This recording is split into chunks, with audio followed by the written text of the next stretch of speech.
Still not sure what I think about that. Hello and welcome to an impromptu transfer show special on Konate and focusing on what we know and don't know around the deal for his signature going forward. And of course, the man in the know for this channel is Mr. Dave Davis. Good evening, sir. Good evening, mate. It's been a while, hasn't it? But I'm looking forward to this one. We're not getting overly excited, but there's just from what seemed a dead situation, there's a cautious optimism just sort of drifting in a little bit now, isn't there? Yeah, and it just happens to coincide with a real uptick in the players' form as well. Because I think an awful lot of people, and you can call this cynical, you can call it cold. I don't think people really had the full details of what was going on with Ibu in his personal life with his family. But people were saying, well, if he's going to be playing like this, maybe he's not worth a massive contract. But when you see that guy play like he can play and like he's played for, let's be honest, the majority of his time as a Liverpool player, that changes things tremendously. And we do have more knowledge now of what was possibly going on for the guy in his noggin over the last few months as well. So we'll start off. We're going to try and do a sort of running order here. I suppose we'll end up hopefully with about 40 minutes or so of a show. But we'll start off with some things that people have been saying about Ibrahima Konate of late.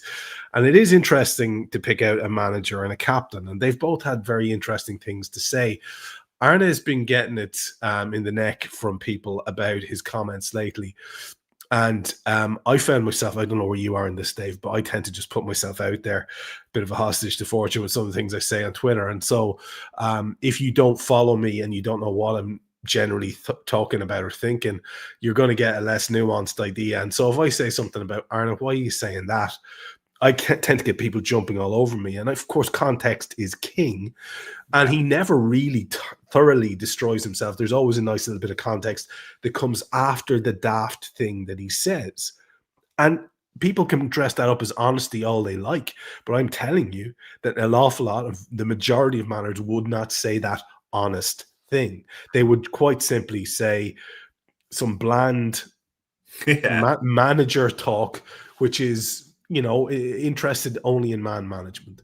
Arne does leave himself a hostage to fortune. He does leave himself with those clippable quotes that can be taken out of context and used to hammer him. He does that. What has he been saying about Konate lately? And then we all heard what Virgil had to say. Maybe you might fill people in on that as well. Yeah, when it's come to the contract and transfer situation, he's always, to be fair to him, been pretty consistent, almost like a Fight Club style. We don't talk about these things in the presser. There's nothing new. But we got a bit in Friday's embargo just gone, didn't he? Where he was asked about Konate and he said, we are in talks with him. So that tells you what we want. It's clear. We would like him to stay. Negotiations are ongoing. Let's see where that ends. We wouldn't be in negotiations if we didn't want him to stay, and also added he was vital. So we were thinking, that's right, Arne. That's the sort of thing we want you to say. Talk that up. We like that type of thing. And then, so that was Friday for the embargo. And then the mix zone comments came out, didn't he? When Virgil also said, we want Ibu to stay, called him world class, said I've not lost hope. And also, interestingly, Trev talked about Ibu was a leader that people won't always give him credit for. And that's also from, as we've been digging this week on that, an important part of sort of what we're looking at for Konate. Because you can easily forget, going back to sort of late last year, that at one stage, he was rivaling Kylian Mbappe, wasn't he? For captain of France, leadership, all that sort of stage has always been an important thing, we're told, for Ibu. And going all the way back to sort of December time, as L'Equipe reported it in France, the leadership qualities he've got have grown on France's backroom team. And it's interesting that Virgil's mentioning that. You think not in a bad way, but just a smooth little bit of flattery doesn't hurt anyone as well when you're trying to convince them to stay, aren't you? So it's weird that if you went back a month, give or take, it felt like, yeah, we're going to need a new centre-back. And then Jacquet arrived and you were like, yeah, that's definitely the Konate replacement. We'll now need someone more senior or an option. But just the way Slot's talking now, the way Van Dijk's talking in the mix zone as well, there just seems to be a cautious optimism, let's call it that there could be a chance we can get him to stay. Yeah, isn't it interesting, though? that the captain sort of felt he was doing the man management, what Bob Paisley used to call giving a bit of toffee, to put it out there in the press that, hey, listen, this guy is really important to me. He's really important to our team, and he is a leader. And I don't know how much behind the scenes stuff people watch, and all these guys seem to have big personalities and they seem to get on well. But you can very much tell that Ibu's one of those voices that lads would look to. And whereas he might not be a shouter or a roarer on the pitch, we know there are different types of leadership. We've seen this from Liverpool captains over the years. Stevie Gerrard was a captain by example type, and Ibu Konate, when he's on his game, is an inspirational footballer, no doubt about it. And I wouldn't be surprised if he was a big voice behind the scenes. And it brings us back to how this is such a crucial part of this to fix going forward, because we tried to do something at the last minute in the summer window. We know we tried to do something to address defensive frailty in the January window. That too collapsed late. It is obviously an issue going forward because we've got an aging Virgil. We have Konate's contract situation has been up in the air for a long time. We've been talking about it for a long time. We have Andy Robbo looking like he could be aging out and retiring from Liverpool and going elsewhere.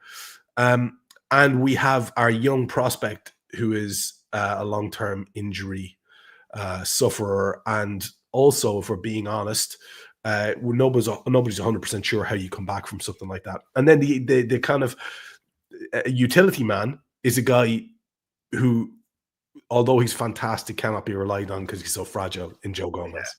This is an area, Dave, we need to address, and the squad needs to be addressed in this area specifically. It's clear that the club want to do it and that they have a set idea about how they're going to go and do it.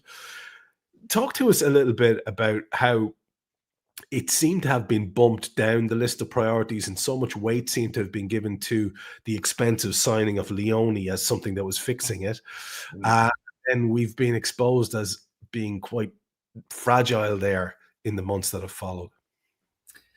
Yeah, just even when we did that sort of deadline day transfer show and we expected Mark Gay to get done, we thought, this looks pretty rosy, doesn't it? We've got senior options, we've got youngsters and all that. But almost since that moment when that fell through, as you said, you looked and thought, Virgil's aging, Ibu, you're wondering about his injury record a little bit. Joe Gomez nearly went, but it fell through with AC Milan, and obviously injury question marks there, a young Leone at the same time. So you're a bit like, we'll need to sort that going forward, January or in this window. And then obviously Leone happens. You were looking at that thinking, as much as we want things like a DM and other positions, centre-back's got to be a real focus, hasn't it, in that regard? And it's just interesting that nothing's decided yet, don't get me wrong. But what looked like, do you remember we were saying, and others were saying, like, God, you'll probably have to bring 2, maybe 3 minimum centre-backs in the summer. Nothing's definite yet. But just with what's happened in the last few weeks, it could just change that picture, hasn't it? Jack A joining, so you've got another talented youngster.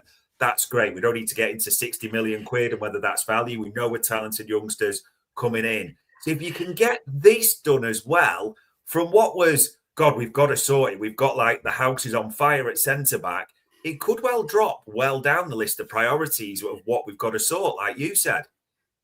Yeah, and it is a big if, because as we know, there are reasons to believe that this has not gotten anywhere near completion yet, despite the positive signs that have been a bit of a change. We all saw that David Ornstein article. I know you have something to share, you can show people that. And it really did feel like an awful lot of us were shrugging and going, right, Ibu's one of the ones who's off. So you used the phrase on the show I heard earlier, cautious optimism, that seems to be creeping back in. What are you basing that on, considering, like I said, you had people like Ornstein out there saying this could be very much, goodbye for Konate? It's weird, isn't it? And it's literally just over a month ago when David Ornstein put that out in his deal sheet, because we were waiting, weren't we? We're saying Ibu can sign a pre-contract. We're probably expecting maybe something to get announced. We'll wait for a final bit on that. And then David Ornstein puts that out January the 13th. Liverpool summer focus expected to be centre-back. No breakthrough on Konate, Van Dijk, Gomez expiring in 2027. And the way you read it, it kind of felt like it's time to get a bit negative about Ibu's chances of, staying at Anfield. You got a real sense from that, and you start thinking about who was elsewhere. Then all of a sudden, right at the end of the window, you of course get the Jacquet thing, don't you? Where it looked like you felt it was Chelsea for a large part, so that changes it. What's changing now? And we say that cautious optimism, Trev. There's a couple of things which we'll get into. What Ibu's done, especially. What they feel is out there in the market. I think that's really important to tell people. Liverpool, we speak to a lot of people, the different analysts and things. And there was one analyst told us the centre-back market is absolutely crap at the moment. As he put it, there's never been a better time to be an average centre-back. So that's come into the mix while Liverpool are not just back at the table, but pushing again with Ibu, which we'll talk about as well. So it almost feels like from January the 13th till the 17th of February, or just past the other day, Friday the 13th, wasn't it, when Arne Slot embargo came out? There's a lot that seems to have changed in that month.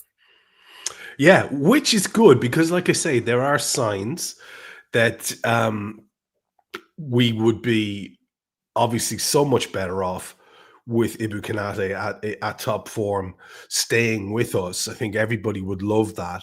And one of the interesting things that hasn't been talked about a lot, I did hear both yourself and Dave Hendrick mention it on shows, to be fair to both of you, has been something that I've been really quietly pleased about over the last while, is that Ibu's been available more, or it feels that he's been available more. I think this could well be on track to be his most appearances in this campaign, if he can, I'm obviously knocking on wood here.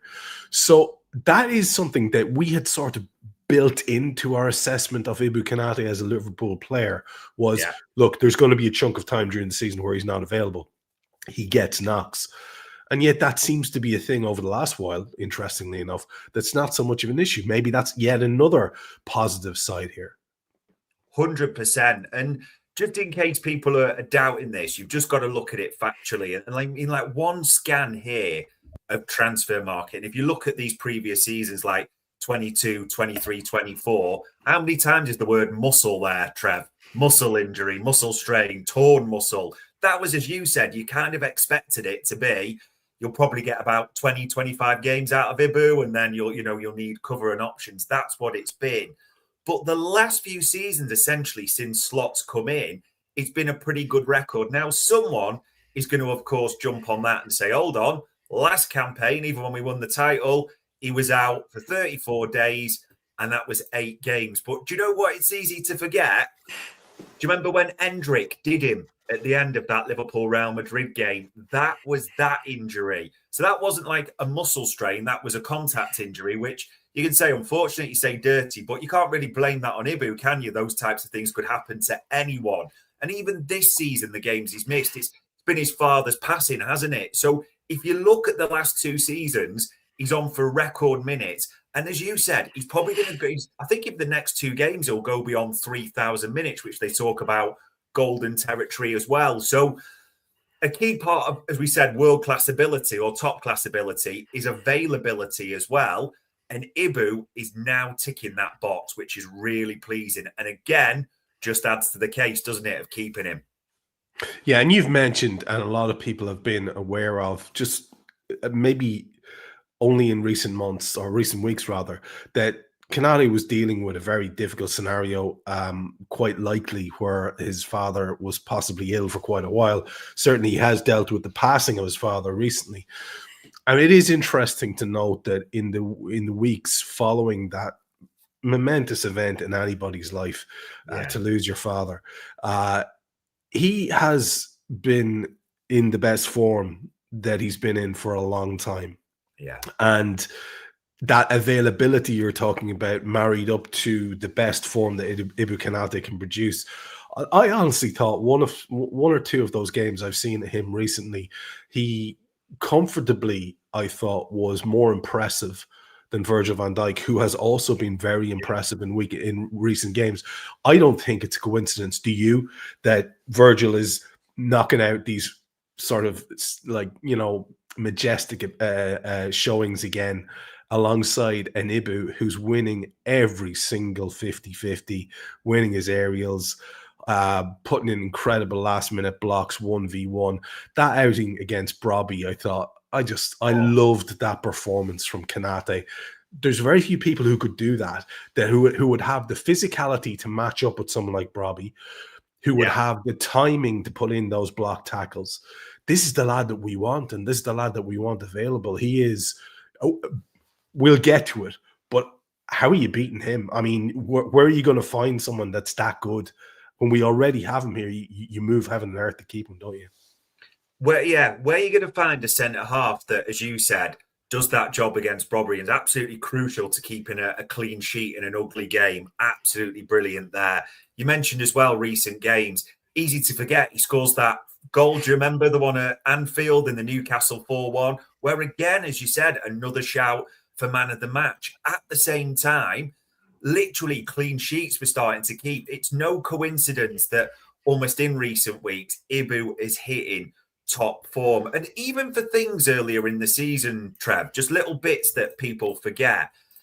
Everyone forgets that when we won that Wolves game 2-1, Ibu was ill all week. And as he tweeted out, it was much because of obviously the Jota situation, much more than just a match. If there's one game I would never want it to miss this season, it was this one. And it's important to say there's a lot of people close to Ibu. I'm sure people can work out who it was, but quite kind of clear to say, listen, he's been struggling, he's been ill, he's got an injury, but he's fought through that to play for the club and play on this occasion as well. So just another little, not maybe the soft centre that many people predicted. You talk about his father as well. There's just so many things almost on and off the field that are starting to line up well. And the other thing to mention, and we got this so long ago on the transfer show, when it was coming towards the end of Jurgen Klopp's reign, as we said at the transfer show at the time, we were hearing that Klopp and others had spoken to Ibu about going back to Paris too often as part of his reasons for injuries and travels back and forth and doing that. But you've got to admit, whatever's said in the last few years, since Arne Slot's come in, Ibu's availability has been top-notch. His form's getting back in recent times. I mean, don't get me wrong, we're not talking about the greatest centre-half ever. We're not pretending that. But in terms of what we're looking at and what we should be looking to renew, the ticks are just mounting up in them boxes, aren't they?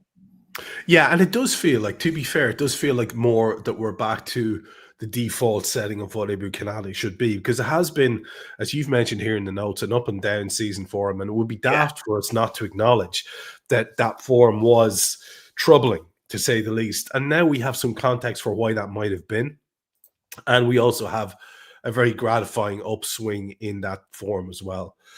Excuse me. However, it is important that we maybe look around and say, well, what would we do if this doesn't get done? And the market's not great, buddy.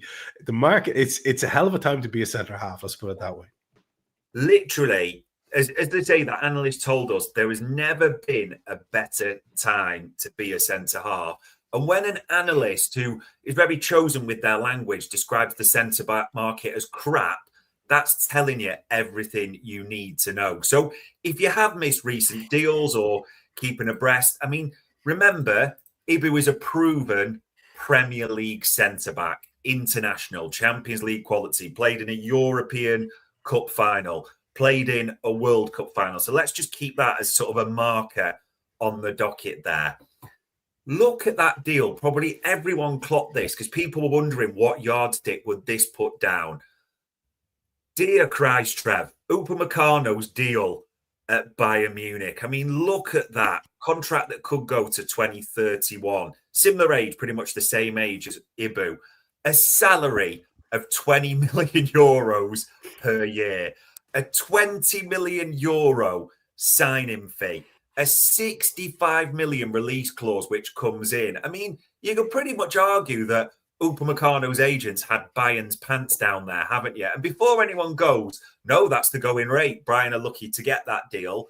By the way, we always like when we can bring Big Uli into the mix. And Big Uli Hoeneß has declared war on agents in the midst of Upamecano's deal, talking about never again will we allow ourselves to be dictate. I mean, look at that for a line. You can tell the player, if your agent continues to negotiate so outrageously, we will no longer discuss your future with us. So that Upamecano deal, Bayern realised it's a travesty to agree that, but it set a yardstick in it, hasn't it, more than anything?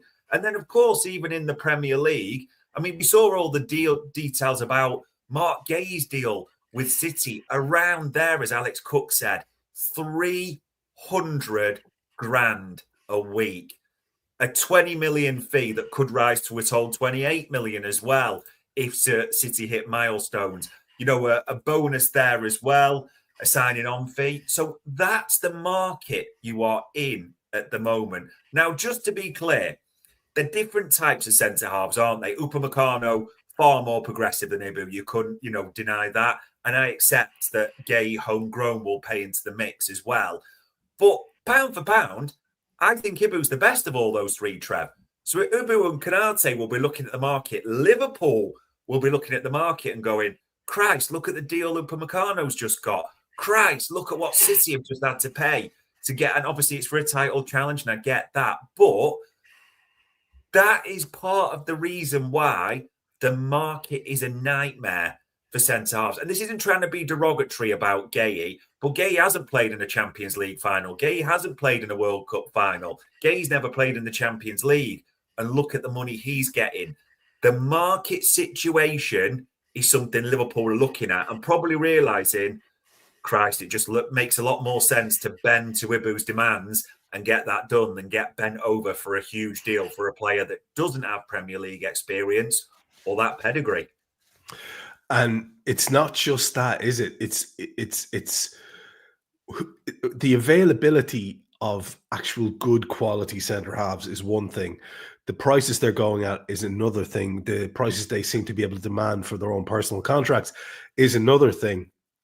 But before we move on to some other alternative names that have been thrown around and that people were grasping onto for dear life because it looked like Ibu Konate was definitely on his way, let's just take a moment to savor Uli Hoeneß's discomfort, because he is a terrible set of lads. And it's only during the week I heard him talk about try to reinvent the past and talk about how Luis Diaz deal, that basically Liverpool wanted so much more and Liverpool really, really wanted to hold on to him.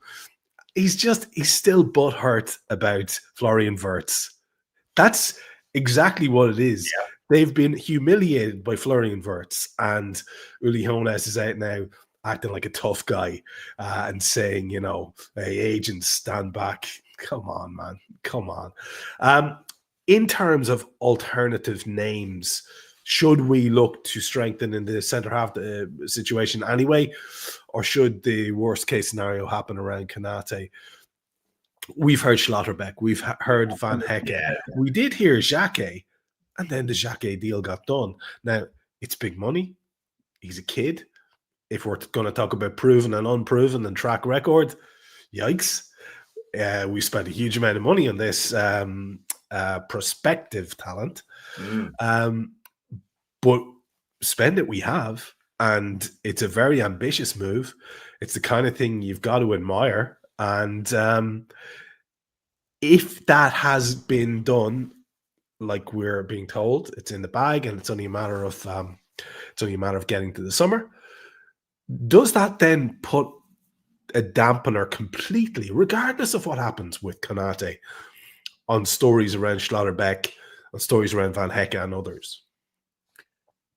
It's probably one now from what we're told that Liverpool are back at the table with Konate and pushing, prepared to bend a little bit more because of the market, that they could come into the mix still, but it's quite clear now it's the second choice, isn't it? It's the backup option. It's not what they want to do. And it's just weird, Trev, that if you think the way Liverpool's centre-back targeting's gone on, we've had beasts at the back for so long, haven't we? Like physical beasts, Arte, Van Dijk, even Joel Matip, like absolute aerial monsters. I don't know what you call it. In the last year, last 18 months, we seem to be targeting, as we were told, ballers, wasn't it? Moving to Dean Huijsen, someone that can play for the back. Looking at Van Hecke, Schlotterbeck, talking about centre-halves that could play from the back. So almost beasts to ballers. And you thought, okay, so let's look at the type of centre-half Liverpool will be targeting. And there's no secret at all to these names. But we mentioned Schlotterbeck there. I mean, such a talent as well. Progressive. You can look at his stats and just absolutely think, yeah, look at his impact, his passing yards. This is a top level progressive centre-half. But he's left-footed. So there's question marks. We go into a 3. Is he going to replace Van Dijk? Also in the market, Real Madrid are sniffing around him at the same time, aren't they? So he's not going to be cheap at all. It's going to be a transfer fee, big wages. So that maybe rings questions at the same time as well. And also, if you're going down the Schlotterbeck route, do you remember we said Konate's availability was great? Well, what about a player that missed 156 days and 20 games with a meniscus tear last season? So that's a risk, isn't it, straight away? Never mind, Trev, not played Premier League football. So, and same age as Konate as well. So there's a few question marks, around that. Then you mentioned someone, okay, what about Premier League experience? Great, Van Hecke, a year left to go, so there'll be a fee, probably lower wages. But you start looking at things, Trev, and you're like, an aerial duel success of 55.75%. When you're talking as Konate as one of the best in Europe, around 73. That's a big difference, isn't it? Yes, Schlotterbeck is brilliant at playing from the back. No doubts about that at all. But what about the actual defending? What about the blocks, the tackles? What about heading the ball away? What about, if anyone believes, and this isn't trying to attack the player, but if anyone believes Van Hecke could have done the job on Robbery that Ibu does, they're off their wedding cake. So that's the type of thing that you're looking at. You're saying, okay, there could be others like Schlotterbeck, but injury record, the fee, the package all included, never played the Premier League. That's your question mark. Van Hecke played Premier League. Everyone's Dutch at the club nowadays, so, that could be good. But great at passing it, brilliant at that, elite level. But what about the actual tackling, the heading, the blocks? Knowing how Liverpool set up as well. So even when you look at the alternatives, it's just interesting that you put that together. And as well, Liverpool had beasts, and then they seemed to be targeted ballers, didn't they? Like Van Hecke, Schlotterbeck, Upamecano.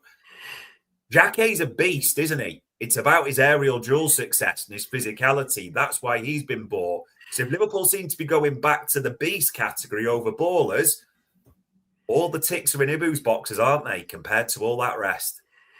Yeah, I like that a lot. And I do. It is difficult, isn't it, when you've had the best of both worlds in someone like Van Dijk, and Konate can pass the ball too. He can fizz a ball into a forward's feet. He can do that.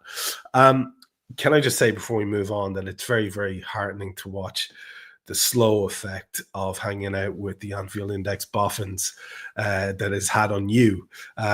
Quoting stats there like a good lad, giving us some breakdowns there. I'm dude, tremendous stuff. Hey, someone in this space needs to combine smart and sexy. There's a market. So here we are.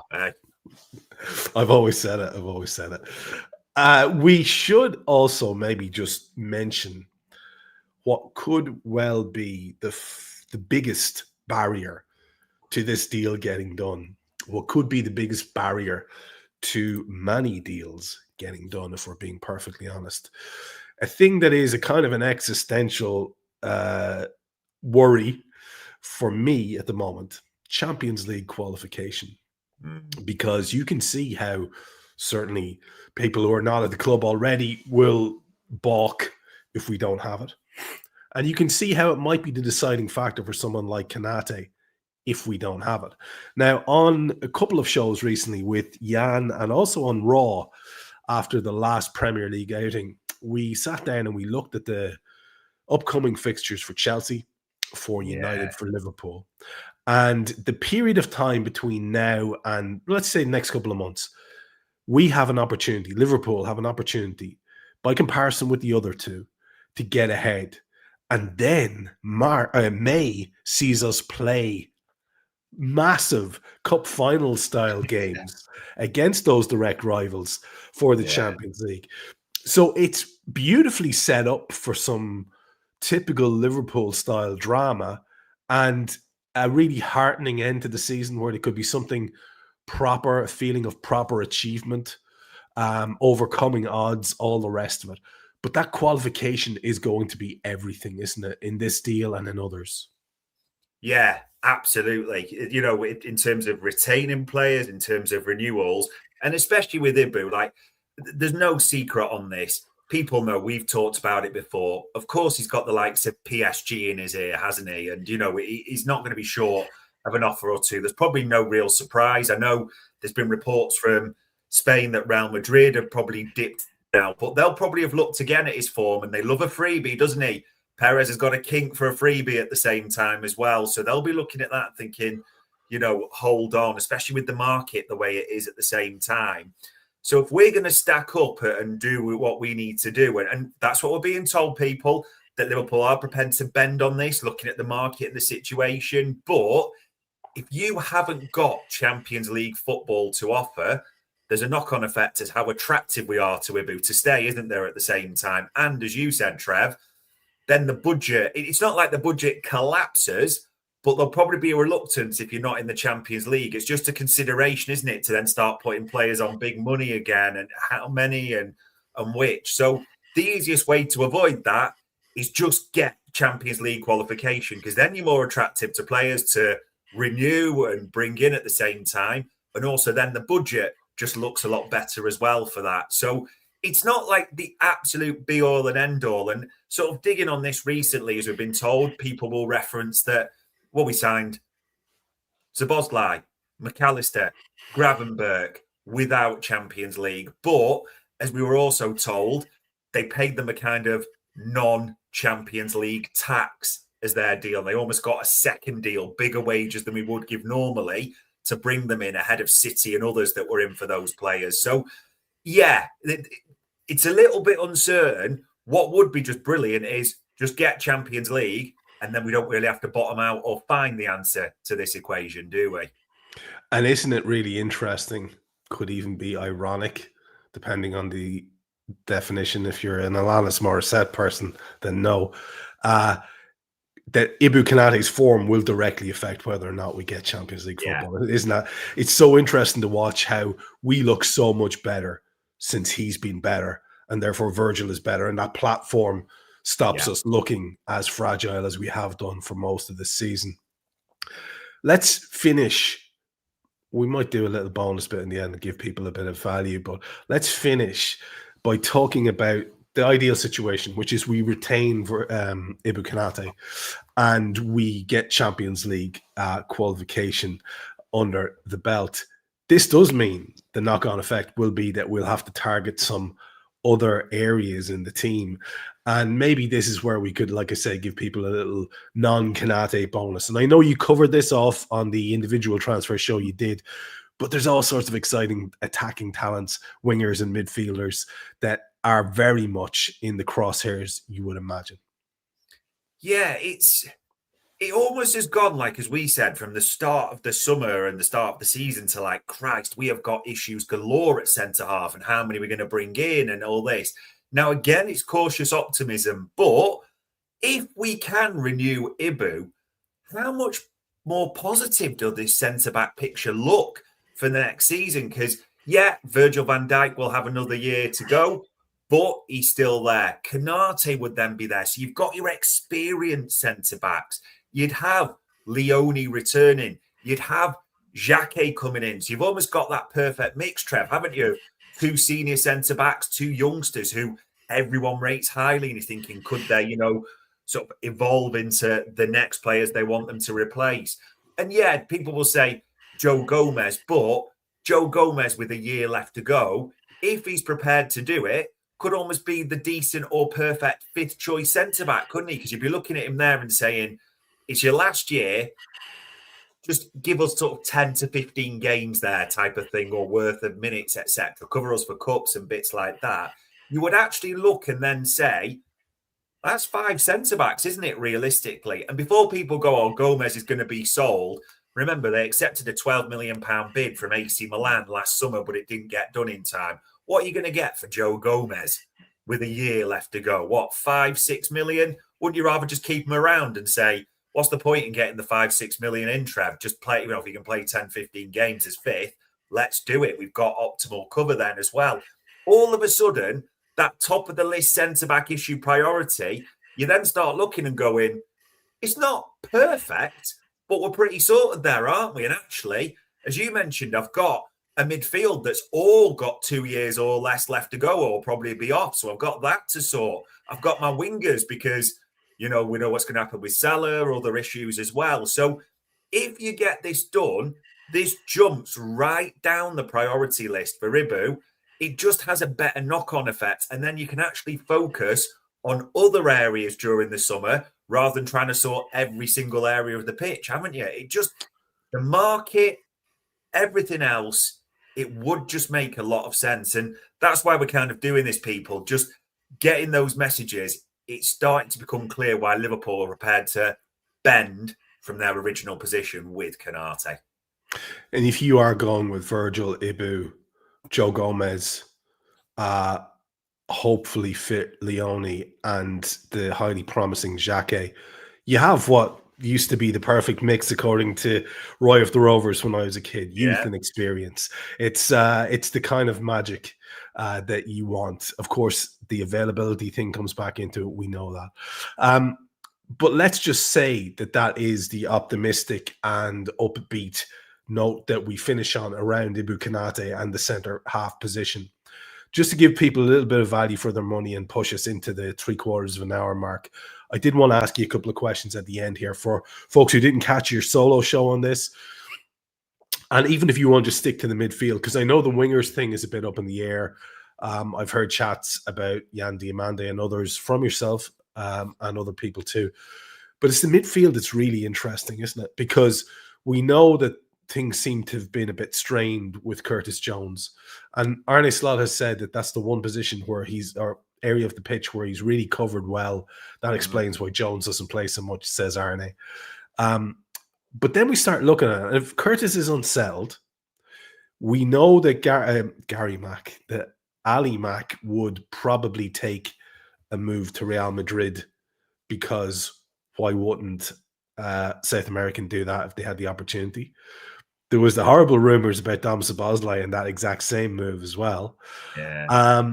And we know as well that, like, I think Gravenberg's probably thinking, well, where could I do better? But Gravenberg too was being linked with that lot and others. So maybe all of a sudden midfield isn't looking quite as settled. And we know that has been a long-term ambition to get a kind of enforcer type in, and a progressive midfielder as well in the form of Wharton. Long linked with him, as have recently Real Madrid been as well. It's very depressing that lot are still, walking around with their willies out saying, hey, listen, nobody can compete with us. This is just the world we live in. They're the only other club, I think, who are currently in that situation. Talk to us about that midfield and the potential for more churn there, because I don't think people are ready for this conversation about McAllister, about the potential for Curtis Jones and so on. I mean, let's just work through this list and we'll tick off, we'll take Florian Wirtz off it, hope he'll be player of the year and all that. But just as you start to walk through, Endo there at the top, you suspect he's going to be off. He's not, he played one game, or his second start under Arne Slot, terrible injury. Hopefully he's back before the end of the season, but it all makes sense. He's off. Dominic Szoboszlai, his agent came out today, didn't he, and cried to just kind of, let's just nullify it. Nothing's certain. Now people have taken that as he's definitely staying long term. But what his agent said specifically, Trev, was our focus this season is on Liverpool's trophies and things. This is a conversation for the summer. So it's just let's park it, as in we don't need to discuss it again until the summer. But we know Real Madrid is his dream club. He wants a new contract. He said he's wanting to stay. And quite rightly, he's probably the one player that's on the verge of give me a blank check right now, aren't they, in all honesty, because of the way he's playing. So that is not going to be an easy negotiation. Alexis McAllister.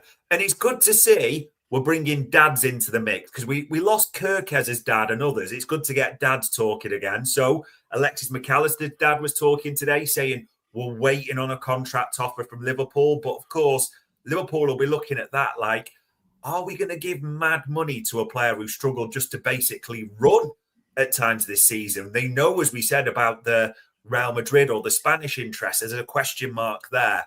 I mean, Christ, there's more than a question mark against Curtis Jones as well, isn't it? The way, I mean, Arne has made it clear he's the backup in the pecking order as the way he sees it, which probably isn't the greatest time when Curtis Jones is talking himself about, I want to be a captain, I want to be part of the leadership group. Arne Slot has been quite honest about how he sees him. There's that honest word again. Inter Milan, the offers. And again, as we mentioned on the transfer show, there's a lot of clubs speaking to Curtis now about what's he want to do in the summer. Even Barcelona, as we're told, have made inquiries there. So you get a bad feeling about this one, don't you, and where this is going to end up. We know Ryan Gravenberch has been talking about renewals earlier in the season, but again, that's going to be big money, isn't it? Liverpool want to do that. That's a question mark. Train Ione, Rob Page, the under-23 manager, said, how disappointed he's been this season. And I'm not trying to dig at the manager all the time, but it's quite clear that the youth products maybe aren't going to get the opportunities that many thought as well. I mean, that's the entire midfield that we've just run through there, Trev. And bar Florian Wirtz, and people would say, well, he's a forward or a bit different to the rest anyway. There's question marks against all of them. So that's just why at the moment that if you get Ibu renewed, which makes all the sense in the world, I know people are throwing their opinions about what we should be doing in the midfield, that becomes the priority area all of a sudden. And that's like you said, before we start talking about Liverpool wanting to bring Adam Wharton in, who's clearly the top target, is that progressive element.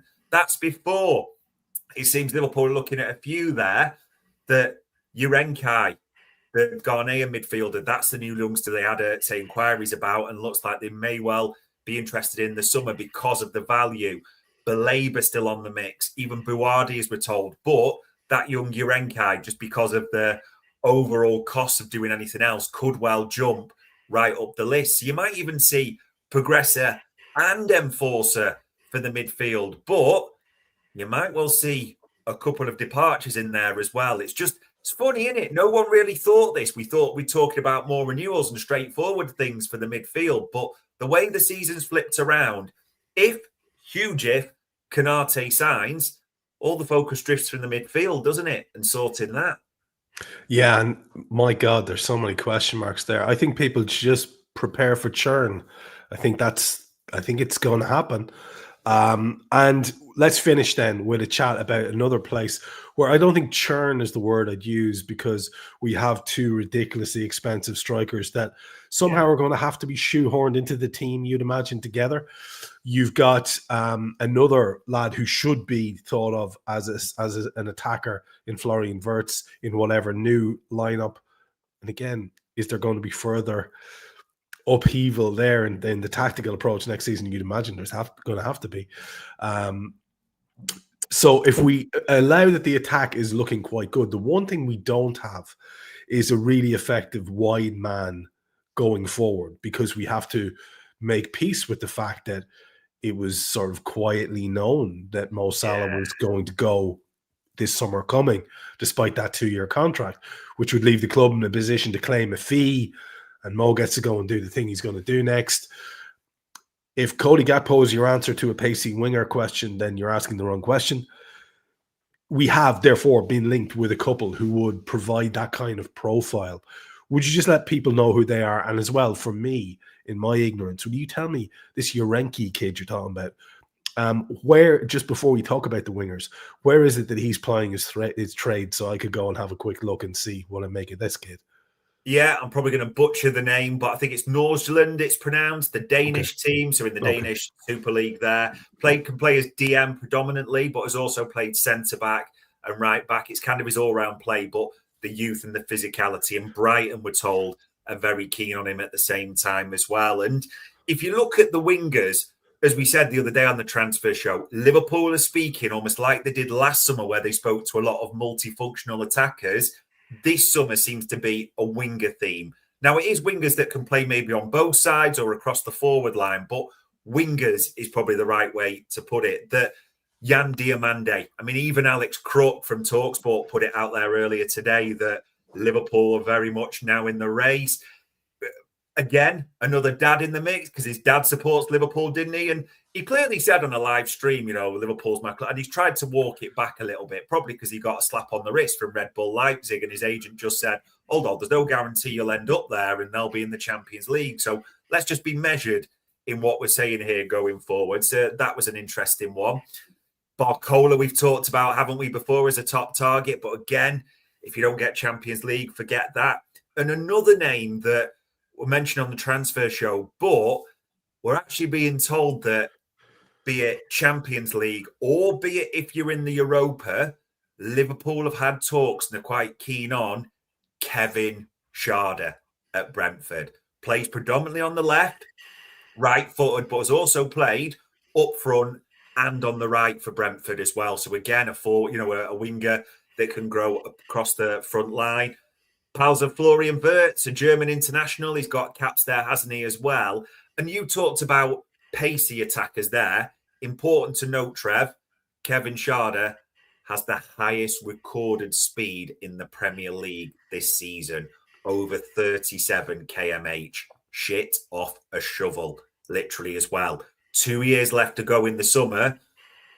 Talk suggestions it could be around sort of 35 to 40 million fee as well. So that could be one that Liverpool will look at. I'm not sure it would be the top target, but again, as you said, probably Salah likely to depart. As we're told, he's already agreed the deal with the Saudis. It's now about Liverpool agreeing that deal and moving that forward, the sense of inevitability.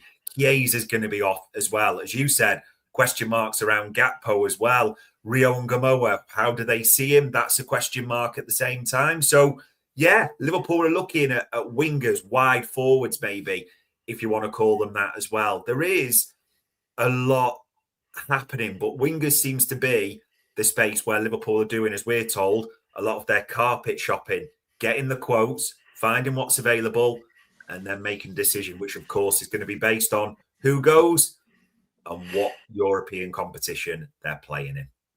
Yeah, I mean, there is a world where we have the option of Frimpong on that right-hand side to just use that ridiculous pace he has to get past people and get crosses over. And Rio and Gamoa, if he was to make the next step up in terms of first team availability. But I don't think anyone wants to bank on those two as the answer. I can see another high-profile player coming into the attack over the summer. So much to look forward to. Someone, Danny, there mentioning Anderson or Wharton. My take, why not both? Of course, normal greedy thing from myself. But Dave, I wanted to just throw in a little bit of a bonus one there for folks who hadn't heard the other show and who have stuck with us. But of course, the point is the dominoes need to fall into place. And domino number one is Champions League. And then domino number two is let's get Ibu Konate locked down into a contract that he's happy with and the club's happy with.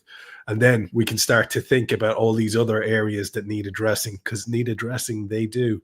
But I think I'll give you the last word in case there's anything I left on the table or you wanted to mention around Konate or anything else just before we wrap up.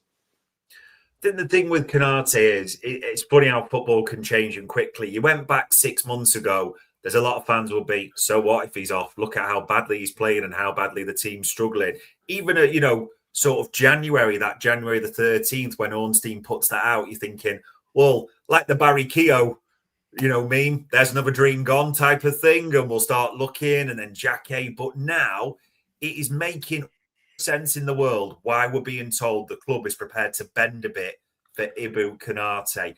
And I see people saying on this, like, oh, he's only worth like 250, I'd only give him 260. I won't go up to 275 for him. It's not our freaking money, is it? Do you know what I mean? Let's not go overboard beyond belief, but it just makes all the sense with the market conditions, going back to why the analysts are telling us the market for centre-backs is crap. There's never been a better time to be an average defender.